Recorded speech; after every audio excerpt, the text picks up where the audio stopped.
வாழ்க வளமுடன். நண்பர்களே, நமது பயணம் டுவர்ட்ஸ் பர்ஃபெக்ஷன் அப்படிங்கிறத அடிப்படையாக கொண்டு இந்த சிந்தனை பட்டறை பயிற்சி வகுப்பை நடத்தி கொண்டிருக்கிறோம். இது அறிவின் பயணம் அப்படின்னு இதனுடைய தலைப்பை இங்கே நம்ம கொடுத்திருக்கிறோம்.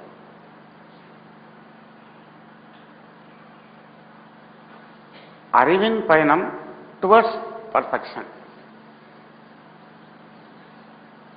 இந்த அறிவின் பயணமே எங்க தொடங்குச்சுன்னா பர்ஃபெக்ஷன்ல தான் தொடங்குச்சு. பர்ஃபெக்ஷன்ல தான் தொடங்குச்சு. இப்ப அறிவின் பயணம்னு சொல்றது எந்த அறிவின் பயணம் அப்படின்னு சொன்னோம்னா, இயக்க நிலையில் இருக்கக்கூடிய அறிவின் பயணம் டுவர்ட்ஸ் பர்ஃபெக்ஷன். இப்ப நம்ம காலையிலேருந்து பார்த்தோம் அப்படின்னு சொன்னோம்னா, அந்த அறிவினுடைய பயணத்தை தான் பார்த்துக்கிட்டே வந்தோம். இயக்கத்தில் அறிவினுடைய பயணம் எங்கு தொடங்கியது? வடிவம், குணம், இயக்க ஒழுங்கு என்று இதுல பஞ்சபூதங்கள் தோற்றம் வரை, ஸ்தூலம் என்று, அதாவது இந்த உடல் என்று இல்லாமல் ஜடப்பொருள்களாக மலர்ந்த வரை அறிவின் நிலை வடிவம், குணம், இயக்க ஒழுங்கு. உயிர் உயிர் என்று ஆரம்பிச்ச போது ஓரறிவு முதல் 5 அறிவு வரை உயிர் என்று வரும்போது அறிவின் நிலை மாறுச்சு. இப்ப ஜடப்பொருள் அப்படின்னு சொல்றோம், உயிர் பொருள் அப்படின்னு சொல்றோம். இப்ப இந்த மனித உடல் அப்படின்னு பார்த்தோம் அப்படிங்கணும்னா, இதுல ஜடப்பொருளும் இருக்கா, உயிர் பொருளும் இருக்கா? ரெண்டுமே இருக்கா? மனித உடல் இது நம்ம உயிர் பொருள்னு பார்க்கறதா, ஜடப்பொருள்னு பார்க்கறதா? ஜடப்பொருள் இல்லையா?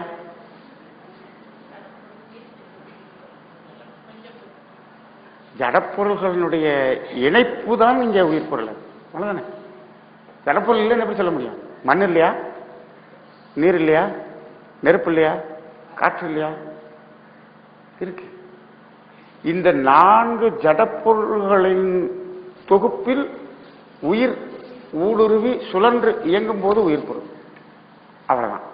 அப்ப உயிர் பொருள்னா என்னன்னா, உயிர் ஊடுருவி ஒரு பஞ்சபூதங்கள் இணைந்த ஒரு கலவை, ஜடப்பொருள்கள் இணைந்த ஒரு கலவைதான் உயிர் பொருள். இது ஒன்றும் புதுசு இல்லை. பஞ்சபூதங்கள் இல்லாம உயிர் பொருள் இல்லை. அதுதான் இது. அது தனியா இருக்கு, இது கூட்டா இருக்கு. அவ்வளவுதானே, கூட்டா இருக்கு. இப்ப இந்த அறிவு இங்கே வரும்போது உணர்வு அப்படிங்கிறதுல மாறுது. இப்ப ஜடப்பொருள் இருக்கும்போது தன்மை, இங்கே வரும்போது உணர்வு. அதானே உணர்வு. இப்ப நம்ம காலையில பார்த்தோம் பஞ்சபூதங்கள் என்று சொன்னாலும் எல்லாமே பரமாணுவின் தொகுப்பு தான். அப்ப பார்க்கும்போது இந்த 5 தான் உயிர் பொருளா இருக்குன்னு சொன்னோம். ஆனா உள்ள பார்த்தோம்னா 5 இருக்கு. அங்கேயே 5 5 இல்ல, அது ஒண்ணுதான் 5 இருந்துச்சு. இந்த 5 இங்க இருக்கு அப்படின்னு சொன்னோம்னா, இங்கேயும் 5 இருக்கா, ஒண்ணுதான் இருக்கா? இங்கேயும் ஒண்ணுதான் இருக்கு.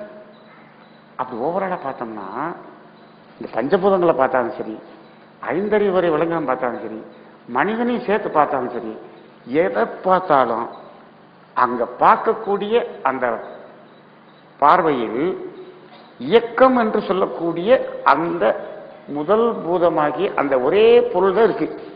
எது? ஒரு சுழல், ஒரு விண்ணாகிய ஒரு அணு. அதானே அணு. அதை விட்டுட்டோம்னா வேற என்ன இருக்கு? சுத்தவெளி. சுத்தவெளி. இது பிரபஞ்சத்தை பார்த்தாலும் உயிரினங்களை பார்த்தாலும் எங்கு பார்த்தாலும் ரெண்டை தவிர வேற எதுவுமே இல்லை. ஒண்ணு இயக்கம், இன்னொன்னு இருப்பு. அவ்வளவுதான். ஆனா நம்ம இதை எல்லாத்தையும் விரிச்சு விரிச்சு பிரிச்சு பிரிச்சு பிரிச்சு பார்க்கும்போது எப்படி பார்க்கிறோம்? அப்படியே பஞ்சபூதமா பார்க்கிறோம். பஞ்சபூதங்கள் நம்ம கூட்டாக பார்க்கிறோம். உடம்பா பார்க்காம, ரத்தமா பார்க்காம, மூச்சா பார்க்காம, நெருப்பா பார்க்காம, எல்லாத்தையும் நுணுகி பார்த்தோம்னா உள்ள என்ன இருக்கும்? பரமாணு. பரமாணு பரமாணு பரமாணுக்கு மையத்தில் சுத்தவெளி. பரமாணு பரமாணு மையத்தில் சுத்தவெளி. சரி, பரமாணு இன்னொரு பரமாணு ரெண்டுக்கு இடையில சுத்தவெளி. பரமாணு பரமாணு கூடி கூடி கூடி கூடி பிரபஞ்சம். இந்த பிரபஞ்சத்தை தாண்டி சுத்தவெளி. பிரபஞ்சத்தை தாண்டி சுத்தவெளி. இந்த ரெண்டு அணுக்களுக்கு இடையில சுத்தவெளி. ஒரு அணுவுக்கு நடுவில் சுத்தவெளி. அப்ப சுத்தவெளி எத்தனை இடத்துல இருக்கு? 3 இடத்துல இருக்கு. ஒண்ணு பிரபஞ்சத்தை தாண்டி ஒண்ணு இருக்கு, அது ஒரு சுத்தவெளி. 2 அணுக்களுக்கு இடையில சுத்தவெளி. ஏன்னா இந்த அணுக்களே இந்த சுத்தவெளியில தானே உருவாகி வந்திருக்கு. அப்ப 2 அணுக்களுக்கு இடையில என்ன இருக்கும்? சுத்தவெளி. சுத்தவெளி. ஒரு அணுவுக்கு நடுவில் சுத்தவெளி.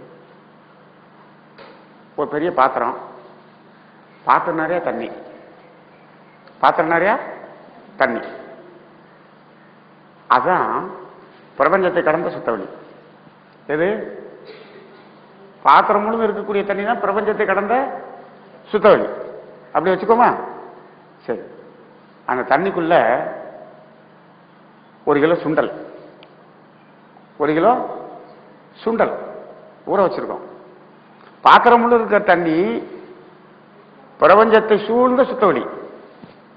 இந்த 2 சுண்டலுக்கு இடையில என்ன இருக்கு? தண்ணி இருக்கா? ரைட்டா? சட்டி முழுதும் தண்ணி இருக்கு. 2 சுண்டலுக்கு இடையில சுண்டலுக்குள்ள நல்லா ஊறிடுச்சு சுண்டல். உள்ளுக்குள்ள தண்ணி இருக்கு. உள்ளேயும் தண்ணி, 2 சுண்டலுக்கு இடையிலையும் தண்ணி, எல்லா சுண்டலுக்கும் வெளியிலையும் தண்ணி. இதே போல அணுவுக்கு நடுவுலையும் சுத்தவெளி, 2 அணுவுக்கு இடையிலையும் சுத்தவெளி, பிரபஞ்சத்துக்கு கடந்தும் சுத்தவெளி. ரைட்டா? எல்லாம் ஒரே சுத்தவெளி தான். ஆனா அதுவும் இதுவும் ஒரே மாதிரி இருக்கா? வேற வேற மாதிரி இருக்கா? வேற மாதிரி இருக்கா? இடத்துக்கு தகுந்தாற்போல் வேற மாதிரி இருக்கா? இப்ப இந்த 3 சுத்தவெளிக்கும் சாமி 3 பேர் வச்சிருக்காரு, தெரியுமா? 3 சுத்தவெளிக்கும் 3 இடத்துல இருக்கக்கூடிய அந்த இடத்துக்கு தகுந்த மாதிரி வேற பேர் வச்சிருக்காரு. என்ன சொல்லுவாருன்னா, அந்த அணுவுக்கு நடுவில் இருக்க சுத்தவெளி இருக்குல்ல, அதுக்கு பேர் என்ன சொல்லுவாங்க? சிவம். அதுக்கு பேர் என்ன? சிவம் அப்படின்னு சொல்லுவார். இந்த 2 அணுவுக்கு இடையில இருக்குல்ல, அந்த சிவத்துக்கு சாமி என்ன பேர் சொல்லுவார்னா சக்தி சிவம். ஏன்னா 2 சக்திக்கு இடையில இருக்கு, சக்தி சிவம் அப்படின்னு சொல்லுவார். இது எல்லாத்தையும் தாண்டி இருக்கே சிவம். இப்ப நீங்களே பேர் சொல்லிடுவீங்க, என்ன சிவம்? சதாசிவம். அது பேரு சதாசிவம். சிவம், சக்தி சிவம், சதாசிவம். அப்ப பாருங்க, இது பார்த்தா ஒண்ணு சிவம், இன்னொன்னு சக்தி. வேற ஏதாவது இருக்கா? இந்த ஹோல் பிரபஞ்சத்துல ஒண்ணு சிவம், இன்னொன்னு சக்தி. எது? சுழல். ஒண்ணு இருப்பு, ஒண்ணு சுழல். வேற ஒண்ணுமே இல்லை, வேற ஒண்ணுமே இல்லை. அப்படியே கற்பனையா பாருங்க, வேற ஒண்ணுமே இல்லை. இப்ப இப்படியே கற்பனையில போட்டீங்கன்னா நீங்களும் இல்லை, நானும் இல்லை. அதானே? நமக்குள்ளேயும் அதே சுழல் இருப்பு, வேற ஒண்ணுமே இல்லை. ஆனா இது அது இணைந்து இயங்கக்கூடிய அந்த இயக்கத்தின் சிறப்பு தான் நம்ம. அந்த இயக்கத்துல வந்த சிறப்பு தான் நம்ம. ஆனா ரொம்ப பிரிச்சு பார்த்தோம்னா ஒண்ணுமே இல்லை, ஒண்ணுமே இல்லை. இதே மாதிரி தான் நம்ம சாதாரண வாழ்க்கையை எடுத்து ஒரு பெரிய பிரச்சனை நினைத்து ஐயோன்னு அப்படியே புலம்பிட்டு உட்காந்துருப்போம். அந்த பிரச்சனையை எடுத்து பிச்சு பிச்சு பிச்சு பிச்சு பிச்சு பிச்சு பார்த்தோம் அப்படின்னு வச்சுக்கோங்களேன், அந்த பிரச்சனையை பிக்கிறது. பிச்சு பிச்சு பிச்சு பிச்சு அந்த அளவு பிச்சுட்டோம்னா இவ்வளவுதானே அப்படிங்கிற மாதிரி இருக்கு. நம்ம என்ன பண்ணுவோம், பிச்சு பிச்சு கிடக்கிறத எடுத்து ஒன்னா தூக்கி வச்சுக்கிட்டு ஐயோ இப்படியே பழம்பும். அதை பிச்சு பிச்சு பார்த்தோம்னா ஒண்ணுமே இல்லை, பார்த்தோம்னா ஆன அளவு போயிருது, ஒண்ணுமே இல்லை. இவ்வளவுதான் இவ்வளவுதான் நம்ம லைஃப், அவ்வளவுதான்.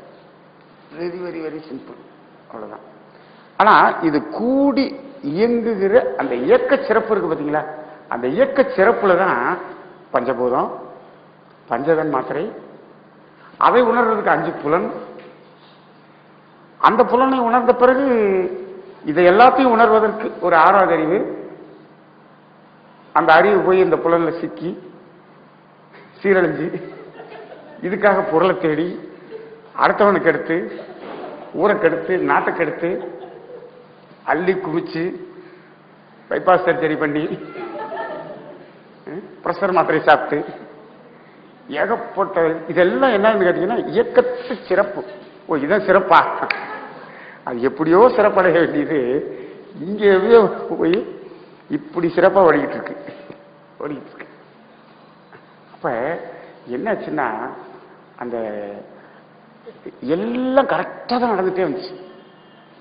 அது அணு தோன்றுனதுல இருந்து 5 அறிவு ஜீவன் வரைக்கும் டுவர்ட்ஸ் பர்ஃபெக்ஷன், பர்ஃபெக்ஷனா நடந்துச்சு, பர்ஃபெக்டா நடந்துச்சு 5 அறிவு வரைக்கும். இந்த 6 வந்ததுலதான் அந்த பிரச்சனை ஆயிடுச்சு. அங்கதான் ஒரு ஸ்ட்ரக், அந்த இடத்துல ஸ்ட்ரக் ஆயிடுச்சு. அப்ப இப்ப இதெல்லாம் நம்ம எதுக்காக சாமிஜி இந்த தத்துவத்தை எல்லாம் புரிய வைக்கணும்னு நினைச்சாரு? எல்லாத்தையும் புரிய வைக்கணுங்கிறது எதுக்கு? நம்ம சாதாரணமா வினைப்பதிவே தேகம் கண்டாய், அதானே வினைப்பதிவுனாலதான் இறைநிலை அடைய முடியல. வினைப்பதிவை கழிங்க, நேரா ஊருக்கு போங்க, முடிஞ்சு. பயிற்சி நிறைய பெற்றது, ஓம் சாந்தி, உலகங்கள வாழ்த்து, முடிச்சுட்டு போயிடலாமே. இதுதான் சொன்னோம்னா என்ன ஆகும்னா, அதான் எங்களுக்கு தெரியும்ல. எப்ப அதான் 2ஆம் நிலை பயிற்சி இல்லையா, அங்க ஒருத்தர் சொல்லிட்டு அதான் எங்களுக்கு தெரியும்ல. அப்புறம் அடுத்து என்ன பண்ண, அதான் எனக்கு தெரியல. பூரி சொல்றாங்க, அதான் எங்களுக்கு தெரியும். எல்லாருக்கும் தெரியும், எல்லாருக்கும் தெரியும். வினைப்பதிவு, வினைப்பதிவை போக்கணும்னா பர்ஃபெக்ஷன், இறைநிலை அடைஞ்சிடலாம். எல்லாருக்கும் தெரியும். முடியலையே, முடியலையே. அப்ப இது எல்லாத்தையும் விளங்கி கொள்ள போதாவது, இப்ப இந்த இதெல்லாம் விளங்கி கொள்ளும் போது என்ன தெரியுது? ஓ அது எல்லாமே 5 அறிவு வரை பர்ஃபெக்டா தான் நடந்திருக்கு. அதனுடைய பயணம் கரெக்டா தான் இருக்கு, அறிவின் பயணம். இங்கேதான் அந்த அறிவின் பயணம் பிரச்சனை. இதை நம்ம உணரணும்.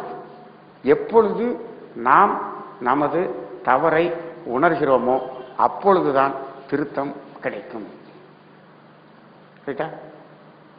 நாம் நம் தவறை உணர்கிறோமா, நம்ம தவறை நினைச்சிட்டு குற்ற உணர்வு ஆகக்கூடாது. குற்ற உணர்வு மட்டும் கொள்ளவே கூடாது. நிறைய பேர்ட்ட குற்ற உணர்வு இருக்குங்க. அந்த இன்ஃபீரியாரிட்டி அந்த குற்ற உணர்வு, இது ரெண்டும் நிறைய மனிதர்களிடம் இருக்கு. நிறைய மனிதர்கள் இன்ஃபீரியாரிட்டி, இது மனிதனை கிரியேட் பண்ணது, கிரியேட் பண்ணி விட்டுறான். என்னன்னா உங்களை சுத்தி 4 பேர் என்ன பண்ணா உங்களை விட பெருசா காமிச்சிட்டு உங்களை இன்ஃபீரியர் ஆக்கிடுவான். அவன் ஒண்ணும் இல்லாத மண்ணா இருப்பான். ஆனா அப்படி பிரம்மாண்டமா காமிச்சு அதை பார்த்துட்டு ஐயோ அவர்லாம் அப்படி இருக்காரு, நம்மளாம் இப்படி இருக்கிறோமே அப்படின்றான். உங்க வீட்டு பக்கத்துல 4 மாடியில் ஒருத்தர் வீடு கட்டிட்டானா உங்களுக்கு இன்ஃபீரியர், நம்மெல்லாம் என்னமோ அப்படின்னு ஒரு இன்ஃபீரியர் ஆயிருது. அந்த இன்ஃபீரியர் மனதில் ஆகுது. அது கட்டடத்துல தான் கட்டியிருக்கான், அவன் மனசு குப்பையா கிடக்கும், ஒண்ணுக்கும் இல்லாத குப்பையா இருக்கு மனசு. அந்த கட்டடத்தை பிரமாண்டம் கட்ட நம்ம அப்படி இன்ஃபீரியர் தேவையே இல்லைங்க. எதுக்கு மனசுக்கு இன்ஃபீரியர் வேணுமா? யார் யாரோட உயர்ந்தவங்க, யார் யாரோட தாழ்ந்தவங்க? அந்த உயர்ந்தவர் தாழ்ந்தவர் எதை வச்சு நம்ம டிசிஷன் எடுக்கிறது எதை வச்சு டிசைட் பண்றது? எது உயர்ந்தவர் தாழ்ந்தவர்? டிசிஷன் எடுக்கணும்னா ஒண்ணை வச்சு டிசிஷன் எடுக்கலாம். எது? உங்க கர்மயத்துல எவ்வளவு டன் இருக்கு அதை வச்சுட்டு அந்த அம்மாவுக்கு 5 டன் இருக்கு, இந்த அம்மாவுக்கு 3 டன், இது பரவாயில்ல. இதுல நம்ம அளக்கவும் முடியாது. அது எவ்வளவு இருக்குன்னு யாருக்கும் தெரியாது இல்ல. நம்ம எப்படி பாக்குறோம்னா, ஒருத்தர் ரொம்ப துன்பப்படுறாரு, ஒருத்தர் நல்ல துன்பம் இல்லாம உடல் ரீதியாகவும் மன ரீதியாகவும் நல்ல ஒரு ஆனந்தமா இருக்காரு அப்படின்னா, இவரை விட அவரு நல்லா இருக்கு. அப்ப என்ன அர்த்தம்? அப்படி இருக்காருன்னா அங்க அளவு கம்மியா இருக்குன்னு அர்த்தம். நம்ம அந்த வெளிப்பாடை வச்சுதான் தெரிஞ்சுக்க முடியும். உள்ள போய் எடை போட்டு பார்க்க முடியாது. வெளிப்பாடை வச்சுதான் தெரிஞ்சுக்க முடியும். அதானே? நீ சாதாரணமா அந்த பதிவினுடைய அழுத்தம் குறைஞ்சு இருக்கக்கூடிய சில ஆத்மாக்களினுடைய இறப்பில் அதை நாம் உணர்ந்து கொள்ளலாம். இறப்பில் அதை உணர்ந்து கொள்ளலாம். அவங்கக்கிட்ட பதிவு ரொம்ப ரொம்ப லோ லெவல்ல இருந்ததுங்கிறத அவங்களுடைய இறப்பில் உணர்ந்து கொள்ளலாம். ரைட்டா? நீ வயசானவங்களுடைய இறப்பை கவனிச்சிருக்கீங்களா? பார்த்துருக்கீங்களா? வயசாகி அப்படியே படுத்தே இருப்பாங்க. அப்படியே ஒரு கடைசி காலத்துல ஒரு 10-15 நாள் அப்படியே படுத்த படுக்கையிலே இருப்பாங்க. படுத்திருக்கும் போது அந்த உடம்புல ஏற்படக்கூடிய வலி உணர்வு அப்படிங்கிற மாதிரியான உணர்வுகளால் மூஞ்சியை சுழிச்சு ஐயோ அம்மா அப்படி இப்படின்னு அணத்துறதுன்னு ஒன்று இருக்குல்ல, இந்த அணத்தலே இல்லாம அப்படியே படுத்திருப்பாங்க. பார்த்துருக்கீங்க? அப்படியே படுத்திருப்பாங்க, அப்படியே உயிர் போயிடும். இப்படி யாராவது பார்த்துருக்கீங்களா? இதெல்லாம் ஒரு காலத்துல இருந்துச்சு. இப்ப எல்லாம் அப்படியெல்லாம் இல்லை. இப்ப எல்லாம் லோடு ஜாஸ்தி. நீங்க பழைய காலத்துல சில பாட்டி தாத்தா எல்லாம் அப்படியே இருப்பாங்க, அப்படியே உயிர் போயிடும். அங்க அந்த இறப்பின் போது கூட அந்த கை கால அப்படி இப்படின்னு முழங்கி முக்கிய முழங்கள் இல்லாம அப்படியே உயிர் போகும்போது அங்கு பதிவு ரொம்ப லோவா இருக்குங்கிறது அது ஒரு நல்ல ஆத்மா. நல்ல ஆத்மா. ஒரு இறப்பை வைத்து நம்ம ஓரளவு கணிக்கலாம். மகரிஷி கணிச்சாங்க. யாருடைய இறப்பை? மகரிஷி யாருடைய இறப்பை கணிச்சாங்க? அன்னை லோகாம்பாள் அவங்களுடைய இறப்புக்கு சாமிஜி கிட்டத்தட்ட ஒரு 10-15 நாள் அங்கே இருந்தாங்க. அவங்க கடைசி இறப்புக்கு முன்னாடி ஒரு 10 நாள் படுத்த படுக்கையா இருந்தாங்க. அப்ப சாமிஜி அங்க போய் தங்க முடியாது, ஏன்னா சந்நியாசம் வாங்கிட்டார். அப்ப மனைவி இருக்கிற இடத்துல சூரியன் அஸ்தமான பார்வை இருக்கக்கூடாது. சூரிய உதயத்துக்கு பின்னாடிதான் அங்க வரணும். இது ஒரு நீதி இருக்கு. சாமிஜி ஆலயால இருந்து சென்னை போயிட்டாங்க. காலையில கூடாஞ்சேரி வருவாங்க. சூரியன் மறையிற நேரத்து 5:30 மணிக்கு மேல எங்க போயிருவாங்க? சென்னை திருவான்மையூர் போயிருவாங்க. இதே மாதிரி டெய்லி போயிட்டு வந்தாங்க. அந்த போயிட்டு வந்துட்டு அந்த கடைசி காலத்துல அங்க பகல்ல அவங்க அங்கேயே இருந்து கவனிச்சுட்டு அன்னை லோகாம்பாள் இறந்த பிறகு அந்த இறந்த வருஷம் என்னன்னு பாருங்க, எந்த மாசம் பாருங்க, அதுக்கு அடுத்த மாசமா அதுக்கு அடுத்த அன்பொழி கிடைச்சதுன்னா அதுல எடுத்து பாருங்க, அவங்களுடைய இறப்பை பற்றி சாமிஜி எழுதியிருக்கிறாங்க. அப்ப சொல்றாங்க, அந்த 10 நாளும் அவர் அப்சர்வ் பண்ணாங்களாம். அந்த வலி வேதனைங்கிற அந்த உணர்வு அந்த ஃபேஸ்ல கூட அந்த ஃபேஸ்ல கூட அந்த வலிங்கிறது அப்படின்போம்ல, லேசா ஒரு குத்துனா அப்படின்னு ஒரு மூஞ்சி சிலிப்பம்ல, அந்த உணர்வு கூட இல்லை, அப்படியே உயிர் பிரிந்தது. இதை பார்க்கும் பொழுது அன்னை லோகாம்பாளினுடைய ஆத்மாவினுடைய பதிவுகள் அனைத்தும் முழுமையாக நீங்கி விட்டது என்பதை நான் உணர்ந்தேன் எழுதியிருக்கிறார். அந்த மரணத்தில் அதை உணர்ந்தேன் அப்படின்னு எழுதியிருக்கிறார். எந்த வேதனையும் இல்லை.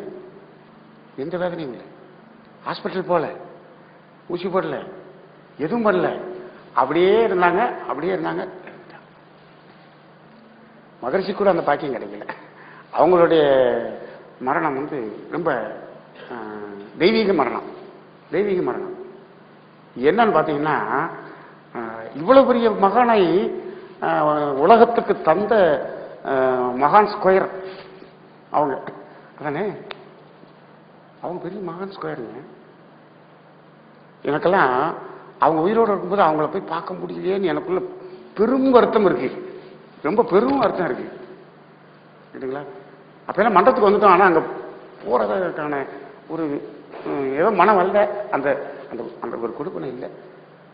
சமீப காலத்தில் ஒரு தடவை அன்னை லோகாம்பாள் நினைவு நிலம் மனைவி நல வேட்பு தினம் ஒரு மண்டபத்தில் நடத்துறதுக்காக போயிருக்கேன். போயிருக்கும்போது மனைவி நல வேட்புங்கும் போது அன்னை லோகாம்பாளை பற்றி கொஞ்சம் பேசணும், அப்புறம் அன்னையர்களை பற்றி கொஞ்சம் பேசணும், பெண்மின் பெருமை பேசணும். இதெல்லாம் நம்ம டாபிக். அப்படிதான் நம்ம அதை பேசி முடிப்போம்.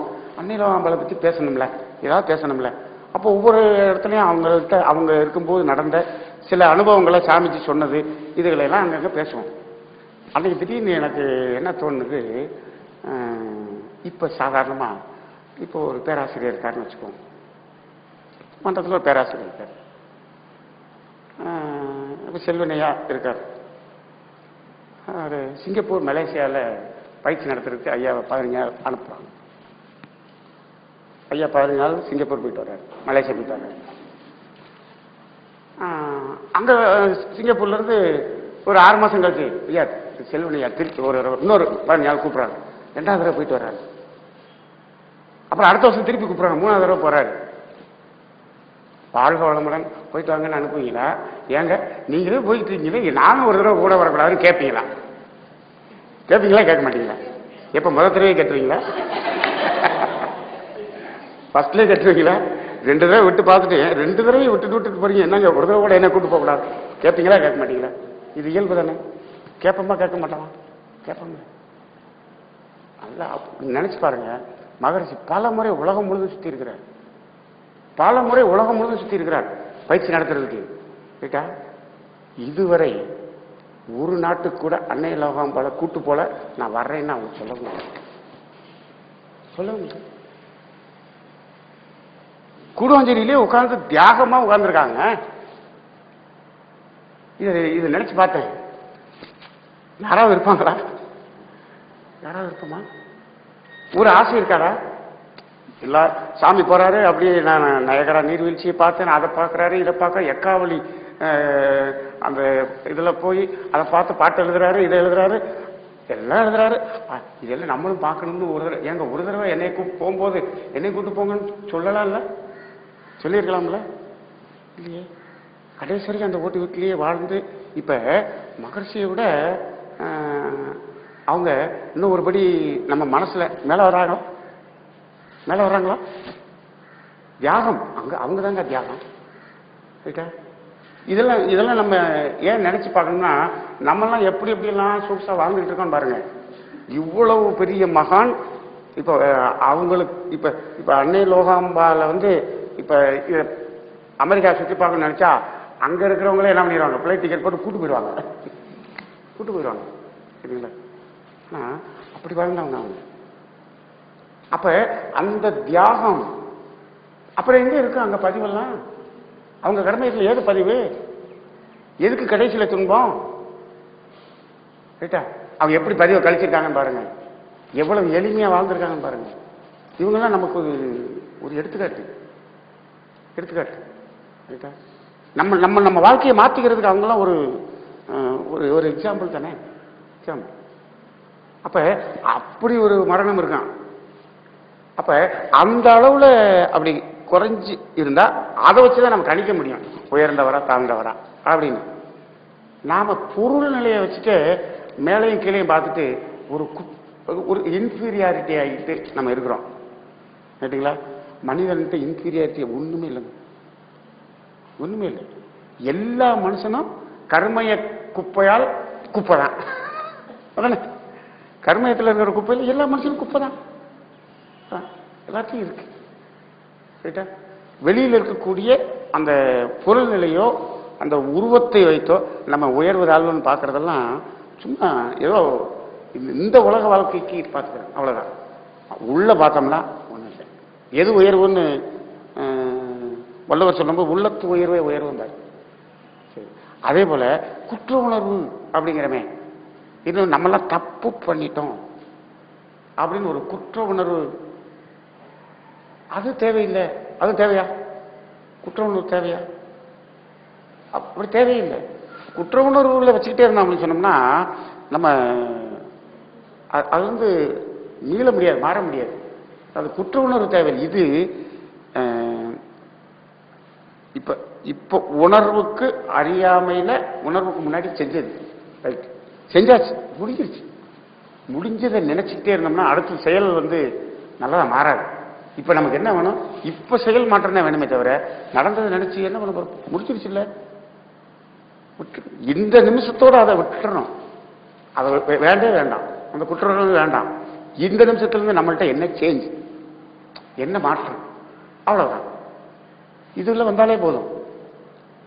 அப்ப அந்த அடிப்படையில் பார்த்தோம்னா அப்ப மனிதனாக பிறந்து வாழ்ந்து கொண்டிருக்கக்கூடிய எல்லாருக்கிட்டையும் ஒன்றும் தவறு குற்றம் அப்படின்னு ஒண்ணுமே இல்லை. அதெல்லாம் மகிழ்ச்சி சொல்லுவார், குற்றவாளி பாவி என்று யாரும் இல்லை. இப்ப இது எல்லாமே ஏதோ அறியாமல் அவங்க செஞ்சது, அறியாமல் நாம செஞ்சது. இயற்கையை உணரல, நமக்கு தெரியல. இப்ப இவ்வளவு மனவளக்கலைக்கு வந்து இதெல்லாம் விளங்கின பின்னாடி ஏதோ கொஞ்சம் கொஞ்சம் தெரியுது. இதுக்கு முன்னாடி என்னாச்சு? இடையில கொஞ்சம் சமுதாயம் இருட்டடிப்பாச்சு. முன்னாடி இருந்தது, இடையில ஒரு காலகட்டத்தில் இருட்டாகி போச்சு. அதுக்கு முன்னாடி எல்லாம் இந்த விளக்கம்லாம் இருந்துகிட்டு தான் இருந்தது. இப்ப மகிழ்ச்சி விளக்கி சொல்ல வேண்டியதாகி போச்சு. முன்னாடி சொல்லி வச்சது அப்படி ஒரு சிம்பாலிக்கா சொல்லி வச்சிருந்தாங்க. இந்த வாழ்க்கையில சிம்பாலிக்கா சொல்லியிருந்தாங்க. அது கடைசியில் என்ன ஆச்சுன்னா அதெல்லாம் வந்து ஒரு வெறும் சடங்காகி போய் அர்த்தம் தெரியாத ஆன்மீகமாகி போய் அது ஒரு ஒரு ஆன்மீக பிசினஸ் ஆகி போய் இதுக்கு ஒரு விளக்கம் தெரியாத ஒரு வாழ்க்கை ஆகிடுச்சு. பாவ புண்ணியம்ங்கிறத பத்தி எங்க விளக்கம் தெரிஞ்சது? மன்றத்துக்கு வர்றதுக்கு முன்னாடி பாவ புண்ணியம்னா என்னன்னு தெரியுமா? இப்ப மன்றத்துக்கு வராதவங்க இருக்காங்க, பாவம் புண்ணியம்னா என்னன்னு தெரியுமா? பாவம் கிடையாது, புண்ணியம் கிடையாது. இன்னைக்கு உலகம் பாவம் கிடையாது, புண்ணியம் கிடையாதுன்னு சொல்லக்கூடிய உலகம் இருக்கு. நீங்க உங்க உங்க இன்னைக்கு படிக்கிற பசங்கள்கிட்ட போய் பாவம் புண்ணியம்னு பேசி பாருங்க. அந்த ஆளு வந்தீங்க போங்க, பாவமாவது புண்ணியமாவது. எங்க இருக்கு பாவம், எங்க புண்ணியம்? ஒன்றும் கிடையாது. படிக்கணும், சம்பாதிக்கணும், என்ஜாய் பண்ணணும், வேற ஒண்ணு. இதான் வாழ்க்கை. பாவம் புண்ணியம் எதுவுமே தெரியாது. அப்ப அறியல, மாறல, இப்படி இருக்கு. ஆனா இதை அறிய செய்ய வேண்டியது சமுதாயத்தினுடைய கடமை. ஆனா சமுதாயம் விட்டுருச்சு. இப்ப அப்ப அதனுடைய துன்பத்துக்கு உச்சிக்கு போயாச்சு. இப்ப எப்ப துன்பத்தின் உச்சத்துக்கு போறோமோ அப்ப அங்கதான் என்ன பண்ணுவான் மனுஷன்? தேடுவான். இதுக்கு தீர்வுன்னு தேடுவான் பாருங்க. அப்பதான் திருப்பி இதுக்கெல்லாம் வர வேண்டிய வரும். இப்ப கொஞ்சம் மனித சமுதாயம் கொஞ்சம் ரிட்டர்ன்ல வருதா? எங்க போச்சோ போனதுல இருந்து ரிட்டர்ன்ல வந்துட்டு தான் இருக்கு. சமுதாயம் எதெல்லாம் விட்டுட்டு போனோமோ விட்டதெல்லாம் திரும்பி வரக்கூடிய ஒரு சமுதாயத்துல இருந்துகிட்டு இருக்கோம். ஆக அப்ப அந்த அறிவின் பயணம் வந்து கரெக்டா வந்தது இந்த இடத்துலதான். இப்ப ஆறாவது அறிவு அப்படிங்கிறது இப்ப டுவர்ட்ஸ் பெர்ஃபெக்ஷனை விட்டுட்டு இங்க புலன் வழியா பொருள் நிலையில பொருள் மயக்கத்துல போனது. அந்த பொருள் மயக்கத்துல போனது இப்ப எந்த அளவுக்கு போயிருக்கு அப்படின்னு பார்த்தோம் அப்படின்னா, இந்த பொருளையும் எவ்வளவு சுலபமா பெறுவது, பொருளை எப்படி சுலபமா பெறுவது, இயற்கையிலே இருந்தாலுமே அதை எப்படி சுலபமா பெறுவது, ஈஸியா அதை அந்த மாதிரி ஒரு ஒரு ஆராய்ச்சி மூலமா டெக்னாலஜி மூலமா போக ஆரம்பிச்சிச்சு. அப்ப அந்த இடத்துல போகும்போது என்ன ஆச்சுன்னா இயற்கையை உணர்வதற்கு பதிலா இயற்கையை எதிர்க்க ஆரம்பிச்சிச்சு. இப்ப மனித வாழ்க்கை எதை நோக்கி போயிட்டு இருக்கு அப்படின்னு சொன்னோம்னா, இயற்கையோடு ஒன்றி இயற்கை நீதிக்கு ஒத்து வாழ வேண்டிய ஒரு மனிதன் அதுக்கு ஒத்து வாழலைங்கிற அளவுல இருந்துகிட்டு இருந்தா கூட பரவாயில்ல. இப்ப அதை எதிர்க்கக்கூடிய அளவுக்கு போயிடுச்சு. இப்ப சமீப காலமா அதை எதிர்க்கக்கூடிய அளவுக்கு ரொம்ப தீவிரமா போயிட்டு இருக்கு. இயற்கை எதிர்க்கக்கூடிய அளவுக்கு போயிடுச்சு. அப்ப இப்படி போனா இப்ப மனித குலத்தினுடைய துன்பம் இன்னும் அதிகரிக்குமா குறையுமா? இன்னும் அதிகரிக்கும். இப்ப தலைமுறைக்கு தலைமுறை துன்பம் இன்க்ரீஸ் ஆகிட்டு தான் இருக்கு. இன்னும் இன்க்ரீஸ் ஆகும், இன்னும் இன்க்ரீஸ் ஆகுங்கிற சூழ்நிலை இப்ப நம்ம போயிட்டு இருக்கோம். இந்த உணர்வுக்கு வரலன்னா இப்பயே ஒரு 3 தலைமுறை எடுத்துட்டோம்னா நமக்கு ஃபீல் தெரியுதுல்ல. ஒரு 3 தலைமுறை எடுத்து பாருங்க. நம்ம அப்பா அம்மா, நம்ம தாத்தா பாட்டி, இது 3 எக்ஸாம்பிளா எடுத்துங்க. 3 வாழ்க்கையும் ஒரு அனலைஸ் பண்ணி பாருங்க. 3 வாழ்க்கையும் அனலைஸ் பண்ணி பாருங்க. தாத்தா பாட்டியினுடைய வாழ்க்கை ஒரு கிளான்ஸ் அப்படியே அனலைஸ் பண்ணி பாருங்க. அவங்களுடைய வாழ்க்கையில உங்களுக்கு இருக்கக்கூடிய வசதிகளும் வாய்ப்புகளும் இருந்ததா? இல்லவே இல்லை.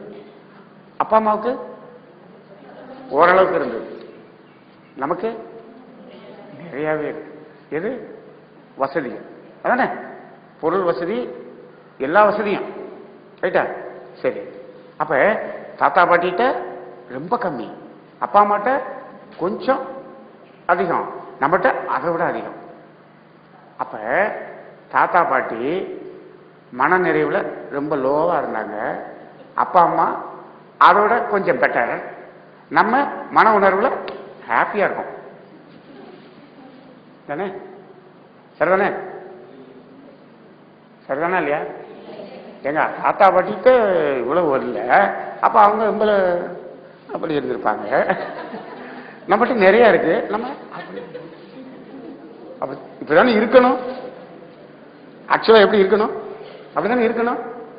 ஆனா பார்த்தா ரிவர்ஸா இருக்கு. தாத்தா பாட்டிகிட்ட இவ்வளவு அனுபவ பொருட்கள் வசதிகள் இல்லை, ஆனா மன ரீதியா ஹாப்பியா இருந்தாங்க. அப்பா அம்மாட்ட கொஞ்சம் வசதி கூடிச்சு, கொஞ்சம் ஹாப்பி குறைஞ்சிருச்சு. சரிதானா? நம்மகிட்ட நிறையவே கூடிருச்சு, ஒண்ணுமே இல்லை, அதை விட குறைஞ்சிருச்சு. அப்பா அம்மாவை விட நம்ம நிறைவா இருக்கமா?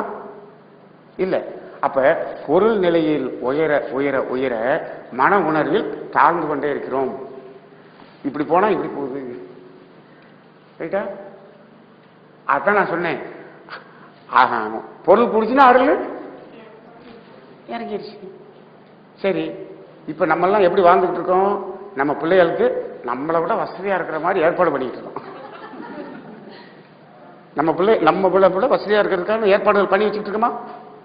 பண்ணி வச்சுட்டு இருக்கோம். நீங்க கூட ஒரு 1500 செல்லு வச்சிருப்பீங்க, உங்க பையனுக்கு பாத்தீங்கன்னா 20000 செல்லு அப்படி டச் வாங்கி கொடுத்துருப்பீங்க. நம்ம பையன் இந்த செல்லெல்லாம் இப்ப உங்க பிள்ளைக்கு வாங்கி கொடுத்தீங்கன்னா ஆகாது. இதெல்லாம் சும்மா, இது 1500 ஒரு செல்லு, இதை வச்சுட்டு போனோம்னா எங்க கூட படிக்க என்ன நினைப்பாங்க நம்மள? அப்படியே போச்சு. என் பொண்ணு இப்ப தீபாவளிக்கு வந்து என்ன பண்ணிச்சு, எங்க கிளாஸ்ல எல்லா பேரும் ஃபாஸ்ட் ட்ராக் கட்டியிருக்காங்க. ஃபாஸ்ட் ட்ராக் இல்லாம நான் போனோம்னா என்னால படிக்கவே முடியாது ஸ்கூல்ல. அது என்னமா ஃபாஸ்ட் ட்ராக்னு கேட்டேன். ஃபாஸ்ட் ட்ராக்னா என்னன்னு கேட்டேன். ஃபாஸ்ட் ட்ராக்னா என்னன்னு தெரியாதா? நம்ம நிலைமை அப்படி இருக்கு. ஃபாஸ்ட் ட்ராக்னா என்னன்னு தெரியல எனக்கு. அப்படியா? ஃபாஸ்ட் ட்ராக்னு உருவாச்சு, எல்லா பேரும் வச்சிருக்காங்க, கட்டிட்டோம். ரைட்டா? நம்மளாம் கெடியாக கட்டுறது ஃபாஸ்ட் ட்ராக் வேணும். அப்ப நம்ம நிலைமை எப்படி இருக்கு? நம்ம இதை விட இன்னும் கொஞ்சம் வசதியா அப்படி வாழணும்னு நினைக்கிறோம். சரி, அப்ப அவங்களுடைய மன உணர்வு இன்னும் எப்படி ஆகும்? இப்ப இது வரைக்கும் இருக்கக்கூடிய எக்ஸ்பீரியன்ஸ் படி பார்த்தா இன்னும் கொஞ்சம். அப்ப பொருள் ரீதியாக வசதி ரீதியாக விஞ்ஞானம் வந்து டெக்னாலஜி கொடுத்து என்னென்னமோ கொண்டு வந்து எல்லாம் கொடுத்துருச்சு. ஆனா மனதுல மட்டும் அமைதி இல்லை, நிறைவு இல்லை. இது இல்லாம இதை வச்சு என்னதுக்கு? ஆனா நம்ம தேடுறதெல்லாம் என்ன? நம்ம தேடுறதெல்லாம் இது எல்லாமே எதுக்காகன்னா நிறைவுக்கு. ஆனா நிறைவு மட்டும் இல்லை, ஆனா எல்லாமே வந்துச்சு, நிறைவு இல்லை. 1000 இருந்தும் வசதிகள் இருந்தும் நோ பீஸ் ஆஃப் மைண்ட். எல்லாம் இருக்கு, ஆனா பீஸ் ஆஃப் மைண்ட் அப்படிங்கிறது மட்டும் இல்லை. இப்ப இப்படி போயிட்டு இருக்கு உலகம். அப்ப இதுக்கு எல்லாம் என்ன, இந்த வசதிகள் ஒரு டெக்னாலஜிங்கிற மாதிரி வந்து வசதிகள் வந்தா வச்சு அப்ப என்ன பண்றோம்? இயற்கை நீதியை மறந்து இயற்கை எதிர்க்கக்கூடிய அளவுக்கு வந்துட்டோம். ரைட்டா? இப்ப நம்ம அறிவுன்னு பயணம் அப்படின்னு பேசிட்டே இருந்தோம். ஒரு அறிவுல எப்படி ஆரம்பிச்சிச்சு, இப்படி வந்துச்சுன்னு பேசிக்கிட்டே இருந்தோம். இப்ப அந்த முதல் அறிவுல வடிவம் குணம் இயக்க ஒழுங்காக இயக்கத்தில் ஆரம்பிச்ச அந்த அறிவு இப்ப நம்ம உடம்புல ஜடப்பொருளும் இருக்குன்னு சொல்லியிருக்கோம், உயிர் பொருளும் இருக்கு தானே. ஜடப்பொருளாகவும் இருக்கு, இணைந்து சுழலும் போது அது உயிர் பொருளாகவும் இருக்கு அதானே. இப்ப உயிர் வெளியே வந்துருச்சுன்னு வச்சுக்கோங்க, உயிர் வெளியே வந்துருச்சு, அப்படியே படுக்க வச்சாச்சு ரைட்டா. மனுஷனை படுக்க வச்சிருக்கீங்களா, பணத்தை படுக்க வச்சிருக்கீங்களா? 5 நிமிஷத்துக்கு முன்னாடி கந்தசாமி படுத்திருந்தாரு, இப்ப பாடி படுத்திருக்கு. இப்ப ஜடம் ஆயிப்போச்சு. ஜடம் இருக்குல்ல, அங்க ஜடம் இருக்கு. உயிர் ஓடிக்கிட்டு இருக்கும் போது அது உயிர் பொருள், உயிர் விளைஞ்சுன்னா ஜடம் அதானே. இப்ப அவர் படுத்திருக்கிறாரு, அவருக்கு ஹார்ட் இருக்கு, லிவர் இருக்கு, கிட்னி இருக்கு, கை இருக்கு, எலும்பு இருக்கு, எல்லாமே இருக்கு, இருக்கா இல்லையா? எல்லாமே இருக்கு, ஜடம் இருக்கு. இப்ப ஜடப்பொருளாவும் இருக்கு, உயிர் பொருளாவும் இருக்கு. இப்ப ஜடப்பொருளுக்கு அறிவு இருக்கா? ஜடப்பொருளுக்கு அறிவு இருக்கா? நம்ம ஜடப்பொருள் வடிவம் குணம் இயக்கம், ஜடப்பொருளுக்கும் அறிவு இருக்கு, உயிர் பொருளுக்கும் அறிவு இருக்கு ரைட்டா. இது எல்லாத்துக்கும் மூலமான அறிவுன்னு ஒண்ணு இருக்கு, அது வேற இருக்குல்ல, அப்படி அறிவு இருக்கு. இப்ப நம்ம உடம்புல பாத்தீங்கன்னா முதல்ல 2 அறிவு இருக்குங்க. ஒன்னு ஆறாவது அறிவு, ஒன்னு தூய கருமயத்தில் இருக்கக்கூடிய பர்ஃபெக்ஷனான அந்த முழுமை இறை அறிவு அப்படின்னு சொன்னோம். அது கருமயத்தில் இருக்கு. நம்ம 6வது அறிவு ஒண்ணு இருக்குன்னு சொன்னோம். இப்ப பார்த்தா இன்னொரு அறிவு வேற இருக்கு, நம்மள்ட்ட இன்னொரு அறிவு வேற இருக்கு. எது தெரியுமா? இப்ப நம்மள்ட்ட 3 அறிவு இருக்கு. ஒண்ணு கருமையத்தின் மையத்தில் இருக்கக்கூடிய தூய இறைவழியாகிய அறிவு, இன்னொன்னு பயணித்து வந்த 6வது அறிவு ரைட்டா, உணர்வுல உயிர் உணர்வு நிலையில் 6வது அறிவு. இன்னொரு அறிவு எது இருக்கு? இது ஜடப்பொருள்களால் ஆனதுதானே, பஞ்சபூதங்களால் ஆனதுதானே. அப்ப அங்க இருக்கக்கூடிய அறிவு இருக்குல்ல, வடிவம் குணம் இயக்க ஒழுங்கு அப்படிங்கிற அது அந்த உடலுக்கும் அறிவு இருக்கு. இந்த உடலுக்கு ஒரு அறிவு இருக்கு, உடல் மையத்தில் ஒரு அறிவு இருக்கு ரைட்டா. இது எல்லாத்துக்குள்ளேயும் ஓடிக்கிட்டு இருக்கக்கூடிய அந்த உயிர்ல இருந்து 6வது அறிவு ஒண்ணு இருக்கு. உடல், உயிர், கருமையம் 3 இடத்துலையும் அறிவின் நிலை வேறுபாடா இருக்கு. இந்த 3 அறிவுல கருமையத்தில் இருக்கக்கூடிய அறிவு அதான் இறை அறிவு, அது முழுமையான அறிவு, தெய்வீக அறிவு, அது கரெக்டா இருக்கு. சரி, இந்த உடலுக்கு அறிவு இருக்கு, அது கரெக்டா இருக்கா, இடக்கு முடக்கா இருக்கா? அது சரியா இருக்கா இல்லையா? உடலுக்குன்னு இருக்கக்கூடிய அறிவு சரியா இருக்கா இல்ல? அது சரியா இருக்கு, அதுவும் கரெக்டா இருக்கு. உடலுக்கு அறிவு கரெக்டா இருக்கு, உடல் மையத்தில் இருக்கக்கூடிய அறிவும் சரியான அறிவா இருக்கு. இடையில நம்ம அறிவு இருக்கே, அதுதான் அங்க பிரச்சனையா இருக்கு. நம்ம தான் கோளாறு. 6வது அறிவு அது ஒண்ணுதான் கோளாறு இருக்கு ரைட்டா. இப்ப அதை சரி பண்றதுக்கு தான் மனவளக்கலை பயிற்சி பற்றை எல்லாமே இல்லைங்களா. இந்த 6வது அறிவு படுற பாட்டை பாருங்க, 6வது அறிவு. ஆனா 6வது அறிவின் சிறப்பு அப்படின்னு மகிழ்ச்சி எல்லாம் பேசியிருக்காங்க ஒரு காலத்துல. 6வது அறிவின் சிறப்பு அப்படின்லாம் பேசியிருக்காங்க.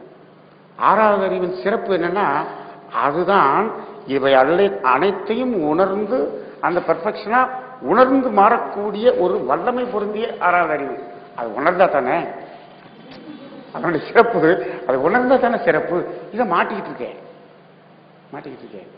அப்ப பார்த்தோம்னா இந்த உடலுக்கும் அறிவு இருக்கு, நம்மளோட உயிருக்கும் அறிவு இருக்கு,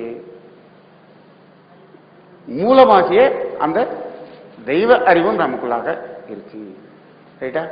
அப்ப அந்த உயிர் அறிவு இங்க இருக்கக்கூடிய மனிதனில் இருக்கக்கூடிய அந்த உயிர் அறிவு தான் 6வது அறிவு. இதே 5 அறிவுல இருக்கும்போது அந்த உயிர் அறிவு வேற, மனுஷன்ல இருக்கும்போது அந்த உயிர் அறிவு வேற, அதானே வேற தானே. இப்ப பாருங்க, இந்த இந்த இந்த அறிவை கொஞ்சம் இன்னும் கொஞ்சம் அறிவை பத்தி இன்னும் கொஞ்சம் அலசி பார்ப்போம். இப்ப முதல்ல ஜடப்பொருள் இருக்கக்கூடிய அறிவு அப்படின்னு சொன்னோம்ல, அதுல வடிவம் குணம் இயக்க ஒழுங்குன்னு சொன்னோம். ஒரு அணுவாக வரும்போது, இயக்கமாக வரும்போது, அதில் அந்த அறிவு மலர்ந்து வந்தது வடிவம் குணம் இயக்க ஒழுங்காக. எங்க மூணையும் காமிய முதல் அணுவாகிய பரமாணு, இதுல வடிவம் குணம் இயக்க ஒழுங்கு மூணையும் காமிய. அதை ப்ளீஸ் எக்ஸ்பிளைன் வடிவம் குணம் இயக்க ஒழுங்கு இன் பேசிக் ஃபண்டமெண்டல் பார்ட்டி அப்படின்னு ஒரு கேள்வி. அதுல விளக்குங்க. அந்த பரமாணுவில் வடிவம் குணம் இயக்க ஒழுங்கு. வடிவம் இருக்கா? எது வடிவம்? அமைப்பு.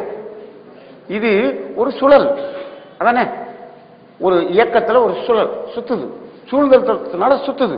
அப்ப சுத்தும் போது ஒரு வட்டமான ஒரு வடிவம் அதுக்குள்ள அமைஞ்சிருக்கா? வடிவம் வந்துருச்சா? அந்த வடிவமாக இருப்பது எது? அறிவு. அறிவு அழுத்தம் தாங்க சுத்துது. ஆனா அந்த வட்ட வடிவம் இருக்கு பார்த்தீங்களா, அது அறிவு. எந்த அறிவு? அந்த அறிவு தான் இங்க அறிவா இருக்கு. வடிவம் வந்தாச்சா? சரி, அது ஒரு செகண்டுக்கு இவ்வளவு சுத்தணும் அப்படிங்கிற ஒரு வேகத்துல சுத்துதா? கரெக்டா சுத்துதா? சுத்திக்கிட்டே இருக்கா? அதான் இயக்க ஒழுங்கு. அந்த இயக்கம் ஒரு ஒழுங்கான இயக்கமா இருக்கா? இயக்க ஒழுங்கு. பாருங்க, சூரியன் பூமி சுத்துது இல்ல, கரெக்டா காலையில சூரியன் வந்துட்டு சாயந்தரம் போயிருது இல்ல. இல்ல இன்னைக்கு ஒரு 5 hours லேட் அப்படி இன்னைக்கு அது வந்திருக்கா? இல்லையா? 12 hours லேட் அப்படின்னு சொன்னோம்னா என்ன ஆகும்? காலையில விடியவே விடியாது. அதானே? கரெக்டா வருதா? இயக்க ஒழுங்கு கரெக்டா இருக்கா? அதான் இயக்க ஒழுங்கு. ஜடப்பொருள்களில் இயக்க ஒழுங்கு. இப்ப பூமி சுத்துதா அப்படின்னா பூமி ஜடப்பொருள் தானே, கரெக்டா சுத்துதா? தன்னைத்தானே சுத்துறதும் கரெக்டா சுத்துதா? சூரியனை சுத்தி வர்றதும் கரெக்டா சுத்துதா? ஒரு வருஷத்துக்கு ஒரு தடவை கரெக்டா சுத்துதா? ஏதாவது மாறுதா? கரெக்டா அதாவது அந்த இயக்க ஒழுங்கு கரெக்டா இருக்கும். இது இங்கிட்ட அங்கிட்ட மாறிடுச்சு சொன்னோம்னா ஒண்ணு இடிச்சுக்கிறோம், டிராபிக் ஜாம் ஆயிரும். எதுவுமே இல்லை, கரெக்டா சுத்துது. அப்ப ஒரு அணுவில் கூட அதுக்கு ஒரு இயக்க ஒழுங்குன்னு ஒண்ணு இருக்கு, அதுக்கு வடிவம்னு ஒண்ணு இருக்கு. அறிவுல 2 வந்துருச்சு. இன்னொன்னு தன்மை. எங்க இருக்கு தன்மை? பரமாணுவில் அறிவின் தன்மை எவ்வாறு உள்ளது? வடிவம் வட்டமாக உள்ளது, இயக்க ஒழுங்கு சுழற்சி வேகமாக உள்ளது. வடிவம் குணம் இயக்க ஒழுங்கு. குணம் எவ்வாறு உள்ளது? பரமாணுவில் குணம் எவ்வாறு உள்ளது? எங்க இருக்கு? எந்த அலை? காந்த அலை. காந்த அலை. பரமாணு சுழற்சின்னு வரும்போது எப்ப இயக்கம்னு வந்துச்சோ உடனே அங்கிருந்து என்ன உண்டாயிருச்சு? காந்தம் உண்டாயிருச்சு. காந்தம் தாங்க தன்மை. அதான் தன்மை. அப்ப காந்தம்ங்கிறது அறிவு. இயக்கத்தில் அறிவு, வடிவம் குணம் ஒழுங்கு இயக்க ஒழுங்கு, அந்த தன்மைதான் காந்தம். தன்மைதான் காந்தம்.